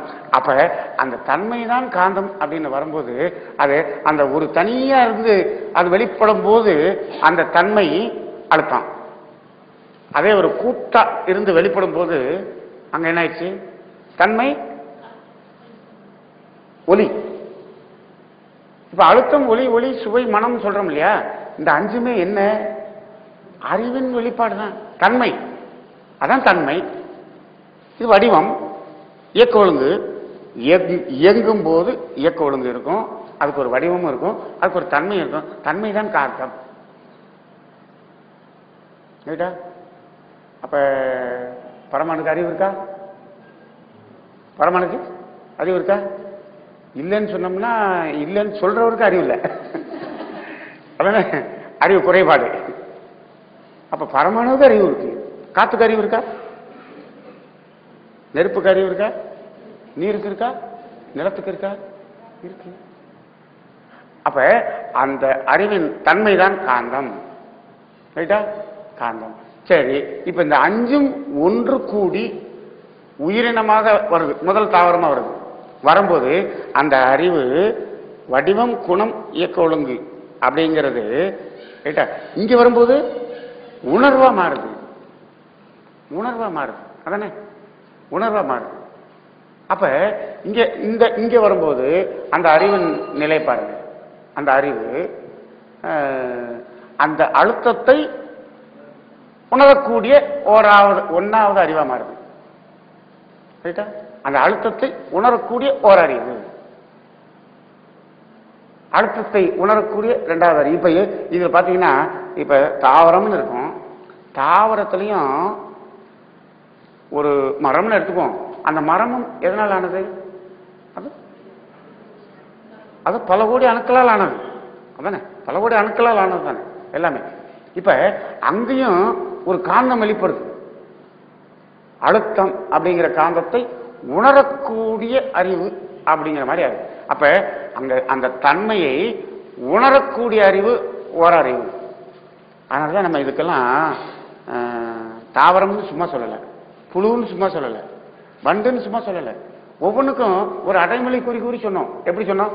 ஓரறிவு தாவரம், ஈரறிவு புழுவினம், மூவறிவு வண்டினம், நாலறிவு ஊர்வன, ஐந்தறிவு விலங்கினம். அப்ப ஒவ்வொன்றிலையும் ஒரு அடைமொழியா அறிவு அறிவு அறிவுன்னு சொல்றோமே. எந்த அறிவை சொல்றோம்? எதை அறிவுன்னு சொல்றோம்? அழுத்தத்தை உணர்கிற அந்த உணர்வு, உணர்தல். அழுத்தத்தையும் சுவையையும் உணர்கிற உணர்வு, இதுதான் ஈரறிவு. இப்படி ஒவ்வொன்றையும் அந்த உணர்கிற தன்மை இருக்கு இல்லையா, அந்த உணர்கிற தன்மையைத்தான் நம்ம அறிவுன்னு சொல்றோம். ரைட்டா? சரி, மனுஷனுக்கு வந்துட்டா, மனுஷனுக்கு வந்துட்டா இது அழுத்தம், ஒலி, ஒளி, சுவை, மனம், இதை இந்த உணர்வுக்கு இருக்கக்கூடிய அறிவு தான் அந்த அறிவு. ஆறாவது அறிவுல மனம், மைண்டு. மைண்டுங்கிறது எங்க வருது? மனுஷன் தான் வருது, அதானே? மனம் அப்படிங்கிற ரெண்டு சொல்லி நான் போடுற மைண்ட் அப்படிங்கிறது மனுஷன் தான் வருது. 5 அறிவு வரைக்கும் இருக்கா? காக்கா குருவிக்கு மனசு இருக்கா? மனசு இருக்கா? இருக்கா? அறிவு இருக்கு, அறிவு இருக்கு, மனசு இல்லை. இந்த டேபிளுக்கு மனசு இருக்கா? அறிவு இருக்கா? அறிவு இருக்கு, ஆனா மனசு இல்லை. ஜடப்பொருளுக்கு அறிவு இருக்கு, மனசு இல்லை. ரைட்டா? இந்த ஓரறிவு வரை, 5 அறிவு விளங்கினம் வரை அதுக்கு அறிவு இருக்கு, மைண்ட் இல்லை. 6வது அறிவு மனிதனா வரும்போது அங்க என்ன வருது? அங்கதான் மைண்டுன்னு வருது. அதான் அறிவின் உயர்ந்த, அதான் மைண்ட். அந்த மனம் அப்படிங்கிறது தான் என்ன ஆகுது? அந்த எதை உணரக்கூடியது? அனைத்தையும் உணர்ந்து இறைநிலையை உணர்ந்து இறைநிலையா மாறக்கூடியது அந்த மனம்தான். அப்ப அந்த அறிவின் உச்ச நிலையாக இருக்கக்கூடியது மனித மனம். அறிவின் உச்ச நிலையா இருக்கக்கூடியது மனித மனம், அதானே? இது எல்லாத்தையும் உணரக்கூடியதான் தெரியும். இப்ப இப்ப ஒரு 5 அறிவு விளங்கினம் 5 உணர்வை உணர்றது. இது 5 அழுத்தம், ஒளி, ஒளி, சுவையை உணர்றேன்னு தெரியாதா? இருக்கு போட்டா சாப்பிடும். அங்க அந்த சுவை உணர்வு இருக்கு. இதனுடைய மூலம் இது எது இந்த சுவையாக மறந்தது? காந்தம் தான், காந்த தன்மாற்றம் தான் சுவை அப்படின்னு கோழி தெரியுமா? தெரியாது. ஆனா அதனுடைய மூலத்தை உணரக்கூடிய அறிவு அதுதான் மனமாக மலர்ந்தது. மைண்டுங்கிறது இங்கதான் இருக்கு. 6வது அறிவு மனம், அங்க வரும்போதுதான் மனமா மாறுது. அப்ப இங்க அந்த அறிவின் தன்மை எப்படி இருக்கு? மனம்தான் அறிவின் தன்மை. நமக்கு உயிர் இருக்கு, நம்ம உடம்புல உயிர் இருக்கு, உயிர் இருக்கு. உயிருக்கு ஒரு சுழற்சி இருக்கு. நம்ம உடம்புல இருக்கக்கூடிய உயிருக்கு ஒரு சுழற்சி இருக்கு. அதுக்கு ஒரு இயக்க ஒழுங்கு இருக்கும், அதுக்கு ஒரு தன்மை இருக்கும்ல, அதான் மனம். உயிரின் படற்கை நிலையே மனம். அப்படின்னு சொல்றோம். உயிரின் படற்கை நிலை மனம். ஆனா அஞ்சறிவு வரைக்கும் அது அந்த பஞ்சதன்மாத்திரை உணரக்கூடிய அளவுல நிக்குது.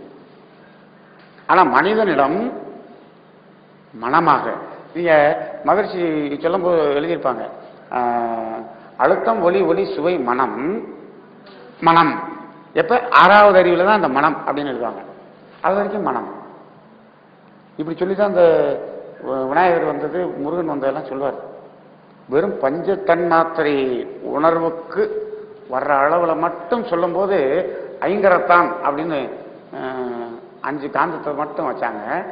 இப்ப மனிதனா வரும்போதுதான் அதே காந்தம் ஏன்னா மனமாக மலர்கிறது.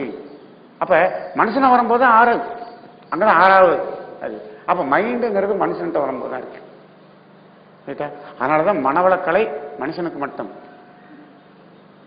ஏன்னா மனுஷனுக்கு மட்டும்தானே மனம் இருக்குது. அப்ப மனவளக்கலை யாருக்கு கொடுக்க முடியும்? மனுஷனுக்கு மட்டும் தானே கொடுக்க முடியும், மற்றவர்களாம் இல்ல இல்ல. அப்ப மனம், அப்ப மனமாக உயர்ந்தது அறிவுதான் மனமாக உயர்ந்திருக்கு. அதானே அறிவுதான் இயக்கத்துல மனமா இருக்கு. மனமா இருக்கு எதை உணர்வதற்கு? அந்த பர்ஃபெக்ஷனான அறிவை உணர்வதற்கு. அப்ப மனம் மூலம்தான் இறை உணர்வு பெற முடியும். மனம் என்ற கருவியை வைத்துத்தான் இறை உணர்வு பெற முடியும். ரைட்டா? மனம் உயர்ந்தால்தான் இறை உணர்வு பெற முடியும். மனம் பக்குவப்பட்டால்தான் இறை உணர்வு பெற முடியும். எல்லாத்திலையும் கடைசியில் மனம்தான் மூல காரணமா இருக்கு. இப்ப மாற்றம் எங்க வரணும்? உடலிலா மனதிலா? மனதில் தான் மாற்றம். இப்ப எது கெட்டு போய் கிடக்கு? மனம் தான் கெட்டு போய் கிடக்கு. ரைட்டா? அப்ப மனதை வளப்படுத்தி கொண்டால் பர்ஃபெக்ஷன். அதனாலதான் மகரிஷி மனவளக்கலைன்னு பேர் வச்சார். மனவளக்கலை அப்படின்னு பேர் வச்சார். அப்ப பேசிக்கா அந்த மனம் தான். அப்ப இந்த மனம் எந்த அளவுக்கு கெட்டு போயிருக்கு? இயற்கையிலிருந்து பிரிஞ்சு கெட்டு போச்சு. இயற்கையிலிருந்து பிரிஞ்சு வந்து போச்சு. ரைட்டா? அப்ப இப்ப பாருங்க, வடிவம் குணம் இயக்க ஒழுங்காக இருந்த அந்த அறிவு, அந்த அறிவு வடிவம் குணம் இயக்க ஒழுங்குன்னு இருக்கிறதுல அதுக்குன்னு ஒரு அந்த இயக்க ஒழுங்கு ஒவ்வொரு இயற்கை அமைப்புல இருக்கு.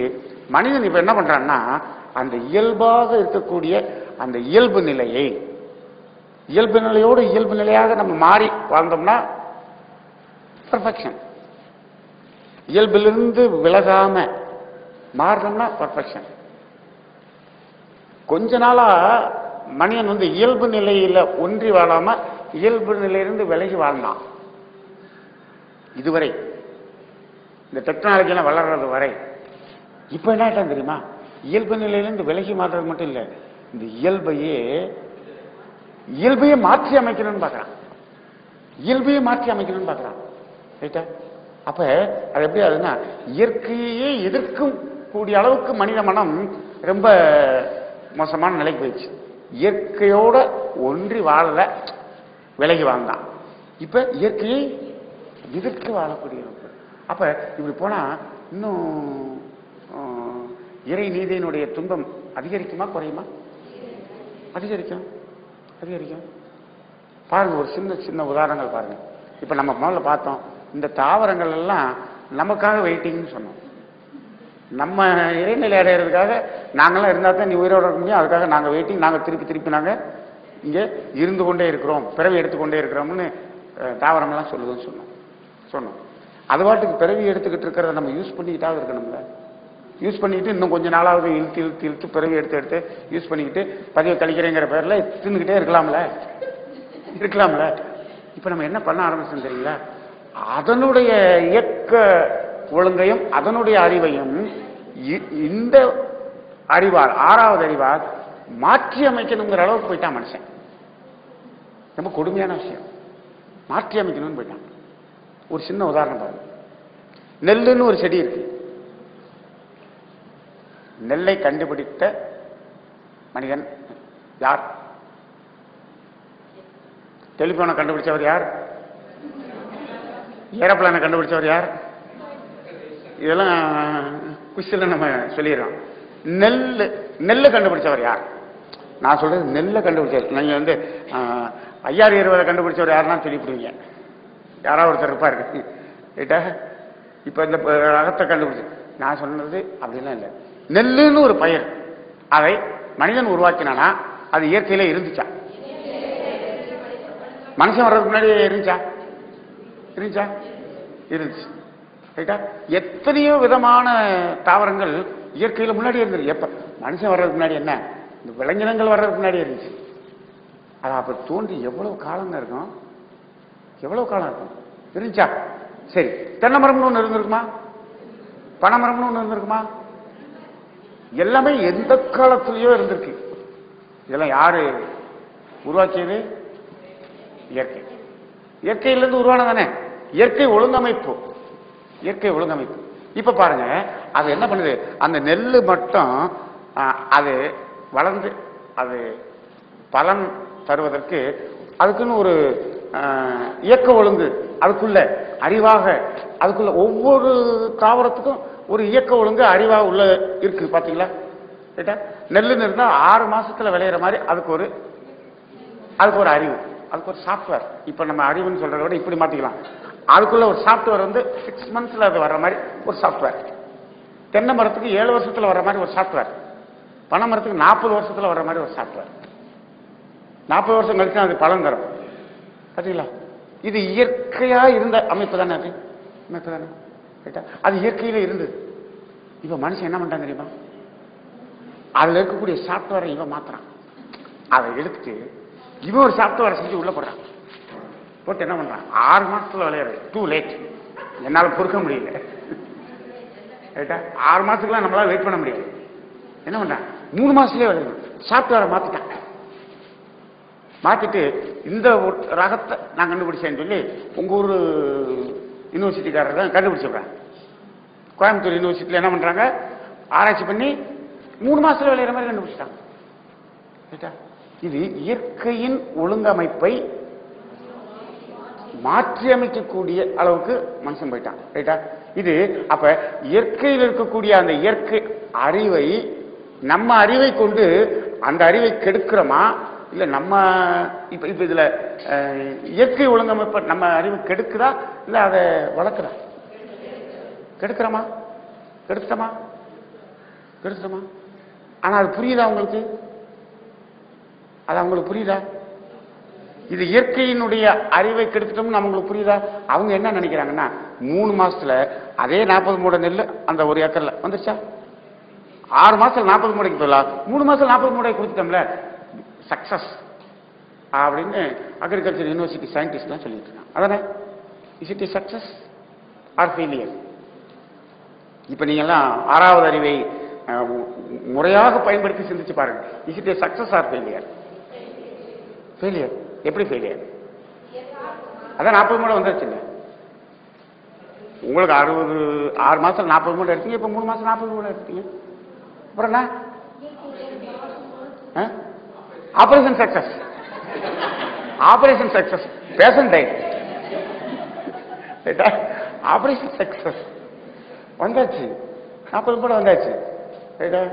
40 மூடைக்கு இவ்வளவு எடைக்கு இவ்வளவு காசு வித்தாச்சு, வந்தாச்சு இல்ல? பட் அங்க என்ன நடந்தது? அடிப்படை அந்த ஒரு வார்த்தையை போடுறாரு பாருங்க. என்ன பண்ணுச்சு? தன்மை. தன்மை. ரைட்டா? அந்த தன்மைங்கிறது எங்கேயோ கேட்ட மாதிரி இருக்கு. தன்மை அறிவில் கேட்ட மாதிரி இருக்கு. ஜடப்பொருட்களில் வடிவம், குணம், தன்மை, இயக்க ஒழுங்கு. ரைட்டா? இதான அறிவு. அப்ப அந்த நெல்லுக்கு இருக்கக்கூடிய அறிவை நம்ம 6ஆம் அறிவை கொண்டு அந்த அறிவியை மாற்றி அமைக்கிறான். நம்ம மனுஷன் 6ஆம் அறிவை கொண்டு அறிவை மாற்றி அமைக்கிறான். ரைட்டா? அப்ப இது இயற்கையோட ஒத்து வாழ்வதா, இயற்கையை எதிர்த்து வாழ்வதா? இயற்கையை எதிர்த்து வாழ்வது. அப்ப மனிதனுடைய வாழ்க்கையில விளைவுகள் நன்மையாக இருக்குமா, துன்பமா இருக்குமா? தீமையாகத்தான் இருக்கும். இப்ப எப்படி இருக்கு? தீமையாத்தான் இருக்கு. தீமையா இருக்கு. அப்ப அந்த இடத்துல என்னன்னா, இப்ப நீ சயின்டிஸ்ட் எல்லாம் என்ன பண்றாங்கன்னு பாத்தீங்கன்னா, என்ன பண்றாங்க, இந்த அறிவு, வடிவம், குணம், இயக்க ஒழுங்குன்னு அறிவு இருக்கு இல்லையா? இதுல என்ன பண்றாங்க, அந்த குணம் இயக்க ஒழுங்கு இது ரெண்டையும் விட்டுட்டு என்ன பண்றாங்க, வடிவத்தை மட்டுமே கான்சென்ட்ரேட் பண்றாங்க, வடிவத்தை மட்டுமே பாக்குறாங்க. இந்த வடிவத்தை இவ்வளவு நாளா எப்படி கொடுக்கறது? தன்மையை பத்தி எல்லாம் விடு, தன்மைக்கு எல்லாம் என்ன போவே இல்லை, வெறும் வடிவத்தை மட்டுமே பாக்குறாங்க. வடிவத்தை மட்டும் பார்த்துட்டு வடிவத்தை மட்டுமே எப்படி சீக்கிரமா டெவலப் பண்றது, டெக்னாலஜி டெவலப் பண்றாங்க. முழுமையான அறிவா பார்க்கல, வெறும் வடிவத்தை மட்டும் பார்த்து அதே வடிவத்தில் அதே 40 மூடை 3 மாசத்துல கொண்டு வந்தாச்சு. அப்ப வடிவம் வந்தாச்சு இல்ல, வடிவம் வந்தாச்சு, அதுல குணம் இல்ல, இயக்க ஒழுங்கு இல்ல. அது உள்ள போய் நமக்கு என்ன செய்யணுமோ அது செய்யல. அந்த காலத்து 6 மாசத்துல விளைஞ்ச அரிசி உள்ள போய் ஒரு மனிதனுக்கு எவ்வளவு ஆற்றலை கொடுத்து எவ்வளவு தரத்தை கொடுத்ததோ எவ்வளவு ஆரோக்கியத்தை கொடுத்ததோ இது அதை செய்யல. ஆனா அதே சட்டி சோறு கிடைச்சிருச்சு, இதுல தட்டு நிறைய சோறு கிடைச்சிருச்சு, சாப்பிட்டா ஒண்ணும் நடக்க மாட்டேங்குது. அதான அது சாப்பிட்டு வீட கூட கொள்ள முடியல. ஆனா அந்த காலத்துல அப்ப என்ன டிஃபரன்ஸ் அங்க? அப்ப முழுமையான அறிவை அறிவாக உணரல, அறிவை அறகுறையா உணர்ந்துட்டு இருக்காங்க, அறிவை அறகுறையா உணர்ந்துட்டு இருக்காங்க. அதான் பிரச்சனை. ரைட்டா? இப்ப சாதாரண இப்ப ஒரு நெல்லை உள்ள வச்சிடறவங்க மண்ணுக்குள்ள, அது விளைஞ்சு அதுல இருந்து ஒரு செடியில ஒரு 200 நெல் வருமா? ஒரு எக்ஸாம்பிள், ஒரு 200 நெல் வருமா? 200 எப்படி மாறிச்சு? Is it A magic? Magic பாத்தீங்களா? ஒரு நெல் அப்படின்னு அவன் பத்தி 200 நெல் மேஜிக், மேஜிக்கா இல்லையே. ஒரு நெல் போட்டா 200 நெல் வந்துச்சு. ரைட்டா? ஒரு மூடையை போட்டா 40 மூடை வந்துருச்சு. அது இல்லாம இவ்வளவு புல்லு வேற வந்துச்சு, ஒரு வண்டி புல்லு வேற வந்துருச்சு. இதெல்லாம் எங்க இருந்து வந்துச்சு? மண்ணுக்குள்ள தானே வந்துச்சு, மண்ணுக்குள்ள தானே வந்துச்சு. ஒரு நெல்லை போட்டா 200 நெல் வந்தாச்சு, இவ்வளவு புல்லு வந்தாச்சுங்க. ஒரு வண்டி நிறைய புல்லு 40 மூடை வந்தாச்சு இல்ல. இதெல்லாம் மண்ணுக்குள்ள இருந்தா வந்துச்சா? மண்ணுக்குள்ள இருந்து வந்துச்சா விதைக்குள்ள இருந்து வந்துச்சா? ஏன்னா உத்திரூண்டு விதைக்குள்ள இருந்து என்ன, உத்திரூண்டு விதையில அதனுடைய என்ன இருக்கு, அதனுடைய இம்பிரிண்ட்ஸ் மட்டும்தான் இருக்கு. அதாவது ப்ளூ பிரிண்ட் மட்டும்தான் இருக்கு. ப்ளூ பிரிண்ட் அதுக்குள்ள இருக்கு. அது இப்ப கட்டடத்துக்கு ப்ளூ பிரிண்ட் போட்டோம், கட்டடம் கட்டணும்னா செங்கல் வாங்கணும், மணல் வாங்கணும், இரும்பு வாங்கணும், எல்லாம் வாங்கணும்ல. ப்ளூ பிரிண்ட்ல மட்டும் வச்சுட்டு இந்தாங்க 40 லட்ச ரூபா கொடுங்க முடியுமா? ப்ளூ பிரிண்ட்ல இருந்து கட்டணம் வரணும்னா என்ன வந்துச்சு? அங்கங்க இருந்து மணல் வாங்கி அதை வாங்கி இதை வாங்கி தானே வந்துச்சு. இப்ப இந்த ப்ளூ பிரிண்ட் விதைக்குள்ள இருந்துச்சு, இது அங்கங்க எல்லாத்தையும் வாங்கி தானே இது கொண்டு வந்திருக்கணும். இது எதை எடுத்து இத்தனையா மாறுச்சு? பூமிக்குள்ள இருந்து எடுத்து பூமிக்குள்ள இருக்கக்கூடிய அதெல்லாம் எடுத்து பூமியை எடுத்து அப்படி ஆச்சா? 200 நெல்ல மாறிச்சா? இவ்வளவு புல்லா மாறிச்சா? எனக்கு அப்படி ஒரு சிந்தனை வந்துச்சு. ஆமா, இப்ப ஒரு மூடை 40 மூடை ஆயிடுச்சு. சரி, அடுத்த இன்னொரு 2வது போகும், இன்னொரு 40 மூடை, 2 வண்டி புல்லு. இப்படியே 4 வருஷம் போட்டா அந்த நிலம் இருக்குல்ல, அந்த நிலத்துல எப்படியும் ஒரு 1/2 இன்ச்சு இறங்கி இருக்கணும்ல நேரம். உரம் 1 மூடை தானங்க போடுறீங்க, எடுக்கிறது 40 மூடை. இப்படியே ஒவ்வொரு தடவைக்கு 40 மூடையா அதுல இருந்து எடுத்துட்டு இருந்தோம்னா இது உள்ள இருந்து எடுத்து வளர்ந்துட்டு இருக்கா. இந்த மண்ணினுடைய இது இறங்கி ஒரு 10 வருஷத்துல அந்த வயக்காடு கொஞ்சம் பள்ளமாயிருக்கணும்ல. நான் எங்க தோட்டத்துல எல்லாம் பாக்குறேன், அப்படியே இருக்குது, பள்ளமே ஆகல, அப்படியே இருக்கு. எங்கேயாவது பள்ளமாயிருக்கா? ஆனா அதுல இருந்து வந்திருக்கு, இவ்வளவு மூடையா வந்திருக்கு. எங்க இருந்து வந்துச்சு? எங்க இருந்து எடுத்துச்சு? எதை எடுத்துச்சு? எது நல்லா மாறிச்சு? அறிவு இருக்குதுங்க. அறிவு எதை எடுத்துச்சு? அறிவு தான் ப்ளூ பிரிண்ட். அறிவு எதை எடுத்து மாறிச்சு? எதுல உள்ள? மண்ணுக்குள்ள உள்ள காந்தமா, பிரபஞ்சத்தில் உள்ள காந்தமா? பிரபஞ்ச காந்தத்தை இழுத்து திணிவு பெற்று காந்தம் திணிவு பெற்று புல்லாகி விதையாகி நெல்லாகி காந்த திணிவு தாங்க இவ்வளவு வருது. ஏன்னா ரா மெட்டீரியல் இது எடுத்து வளரக்கூடிய ரா மெட்டீரியல் பிரபஞ்சத்தில் ஏகப்பட்ட ரா மெட்டீரியல். எது? காந்தம், பிரபஞ்ச காந்தம். பிரபஞ்ச காந்தம் ஈர்த்து ஈர்த்து ஈர்த்து ஈர்த்து ஈர்த்து காந்தம் திணிவு பெற்று தான் இவ்வளவு மாறுது. இப்ப 6 மாசம் காந்தம் திணிவு பெற்று இருந்தால் அந்த நெல்லுக்குள்ள எவ்வளவு திணிவான காந்தம் இருக்கும்? ரைட்டா? இப்ப என்ன பண்ணிட்டாங்க டெக்னாலஜியில, டப்பாவை மட்டும் கரெக்டா ஷேப் கொடுத்துட்டு உள்ள போல் வேலை பண்ணிட்டாங்க. இந்த பேஸ்ட் சில இதுல புதுக்கலாம் புசு புசுன்னு வரும், பேஸ்ட் வராது. ரைட்டா? பேஸ்ட் டப்பா பெருசா போட்டிருப்பாங்க, 200 கலம் போட்டிருப்பாங்க. பாதி அமுக்கணும்னா புஷ்ன்னு காத்து வரும், அதுக்கப்புறம் தான் பேஸ்ட். ரைட்டா? இது மாதிரி டப்பா மட்டும் சைஸ போட்டு உள்ளுக்குள்ள காந்தம் 3 மாசத்துல உள்ள ஏதாச்சும் காந்தமே இல்லை, டப்பாவுக்கு மட்டும்தான் வந்திருக்கு. டப்பா தயார் பண்ணியாச்சு, உள்ள காந்தம் திரிவு பண்றதுக்கு இன்னும் 3 மாசம் ஆகும். அது டப்பா தான் எங்களுக்கு விலை, ரேட்டு வந்து டப்பாக்கு தான் கொடுக்குறாங்க, உள்ள இருக்கிற காந்தத்துக்கு ரேட்டு கொடுக்கறது இல்லை. அதனால டப்பாவை வச்சுட்டு போயிட்டான், உள்ள காந்தமே இல்லை. நமக்கு இங்க நம்ம டப்பா அள்ளி எள்ளி திங்கிறோம் போறோம், அது பாட்டு போயிட்டு இருக்கு வெளியில, உள்ள ஒன்று எக்ஸ்ட்ரா வந்து கிடைச்ச மாதிரி தெரியுது. போடுறோம், அதுவும் சமயத்தில் போக மாட்டேங்குது, ஒரு சில நாள் அதுவும் போக மாட்டேங்குது. அப்ப நெட்டா என்ன வேணும் நமக்கு? எனர்ஜி. எனர்ஜி இல்ல, எனர்ஜி இல்ல. அதானே? அப்ப இப்ப என்னாச்சு? இப்ப மனிதன் என்ன பண்ணிட்டான்? வடிவத்தை மட்டும் எடுத்து, அறிவில் வடிவத்தை மட்டும் எடுத்து இவன் டெக்னாலஜி பண்ண ஆரம்பிச்சிட்டான். அப்ப என்ன போச்சு? இப்ப சயின்டிஸ்ட் எல்லாம், இப்ப சயின்டிஸ்டுகள் இப்ப இப்ப இப்ப இதெல்லாம் பார்க்கும்போது சயின்டிஸ்டுக்கெல்லாம் அறிவு இருக்கா? ஒரு சின்ன கேள்வி. இப்ப சயின்டிஸ்டுக்கெல்லாம் அறிவு இருக்கா? இருக்கா? இப்ப உங்க அறிவுக்கும் சயின்டிஸ்ட் அறிவுக்கும் கொஞ்சம் வித்தியாசம் இருக்கிற மாதிரி தெரியுது எனக்கு. ரைட்டா? உங்களுக்கெல்லாம் நமக்கெல்லாம் ஓரளவுக்கு இருக்கக்கூடிய, ஓரளவுக்கு ஒரு மூளையும் அறிஞ்சுக்கிற அறிவு இருக்கு. இந்த சயின்டிஸ்ட் அறிவு வடிவத்தை மட்டுமே பார்க்கக்கூடிய அறிவா இருக்கு. அப்ப சயின்டிஸ்டுக்கெல்லாம் 3 1 பங்கு அறிவு தான் இருக்கிறது.